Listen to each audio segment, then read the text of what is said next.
Hi friends, அஸ்ஸலாமு அலைக்கும். இன்றைக்கி குவைத் சம்மந்தமான பல முக்கியமான தகவல்லாம் இருக்குது. ஸோ வீடியோ ஃபுல்லாக பார்த்து உங்கள் ஃப்ரெண்ட்ஸ் எல்லாருக்குமே ஷேர் பண்ணிவிடுங்க. செப்பு கேபிள்களை திருடுனதாக ஆப்பிரிக்க நாட்டை சேர்ந்த 4 பேரை கைது செஞ்சுருக்கிறாங்க.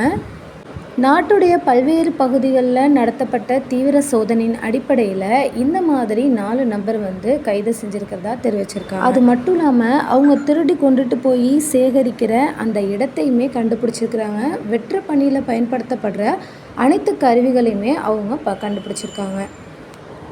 குற்றம் சாட்டப்பட்டவங்க பார்த்திங்கன்னா இப்படி கைப்பற்றப்பட்ட பொருள்களுடன் உயர் அதிகாரிக்கு அனுப்பியிருக்கிறதா தகவல் வெளியாகிருக்கு. அடுத்த முக்கியமான தகவல் என்னன்னு பார்த்தீங்கன்னா, குவைத் தீயணைப்பு படையுடைய மக்கள் தொடர்பு இயக்குனர் மொபைல் ஃபோன், அதுக்கப்புறம் பேட்டரி பில் சார்ஜர்கள், அதாவது பவர் பேங்க்கு, அப்புறம் அதிகமாக எரியக்கூடிய வாசனை திரவியம், இது எல்லாத்தையுமே காரில் வச்சுக்கக்கூடாது அப்படின்னு சொல்லியிருக்காங்க.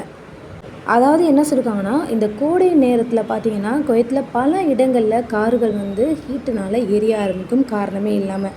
அப்போ அதிக வெளிச்சத்தில் அந்த வெயிலில் இந்த மாதிரி பொருள்களை நீங்கள் வச்சுட்டு போகிறீங்க காரில் அப்படின்னா அது தீ விபத்துக்கு உள்ளாக வாய்ப்பு இருக்குது அப்படின்னு சொல்லியிருக்காங்க. இதனால் இதை அவாய்ட் பண்ணிக்க தெரிவிச்சிருக்காங்க. அடுத்ததாக என்னென்னு பார்த்தீங்கன்னா, குவைத்தில் பொதுமன்னிப்பு கொடுத்துருந்தாங்க. இப்போ ஜூன் 17க்குள்ளே பொதுமன்னிப்பை பயன்படுத்தி மக்கள் எல்லாரும் நாட்டை விட்டு வெளியேறணும். யார் யார் போகக்கூடிய சூழ்நிலை இருக்காங்களோ அவங்க எல்லாம் வெளியேறணும்னு சொல்லியிருக்காங்க. சட்டத்தை மீறுறவங்க அனைவருமே இந்த மாதிரி நாட்டை விட்டு ஜூன் 17க்குள்ளே விடுவிக்கப்படும் அப்படின்னு உறுதி செஞ்சுருக்கிறாங்க. மேலும் இந்த மாதிரி சட்டங்களை மீறுறவங்களுக்கு, அதுக்கப்புறம் மீறுறவங்களுக்கு அடைக்கலம் கொடுக்குறவங்களுக்கு, இவங்க எல்லாருக்குமே கடுமையான தண்டனை விதிக்கப்படும் அப்படின்னு எச்சரிக்கை விடுத்திருக்காங்க. மக்கள் அபராதம் செலுத்தியோ இல்லை நாட்டை விட்டு வெளியேறியோ அவங்களுடைய நிலையை சட்டப்பூர்வமாக்கிக்கணும் அப்படின்னு தெரிவிச்சிருக்காங்க. இது சம்மந்தமாக பல இடங்களில் பிரச்சாரங்கள் தொடங்கப்பட்டு வரதா தகவல் வெளியாகிருக்கு.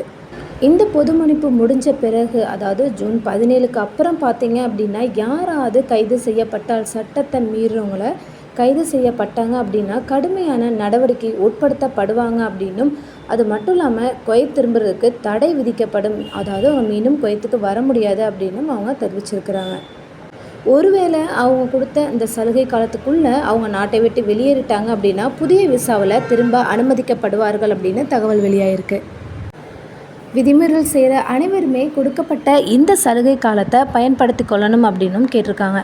ஓகே ஃப்ரெண்ட்ஸ், இது போல் பல முக்கியமான தகவல்கள் உடனுக்குடன் தெரிஞ்சுக்கணும் அப்படின்னா நம்ம சேனலை மறக்காமல் சப்ஸ்கிரைப், அப்படியே உங்கள் ஃப்ரெண்ட்ஸ் எல்லாருக்குமே ஷேர் பண்ணிவிடுங்க. தேங்க்ஸ் ஃபார் வாட்சிங். பை.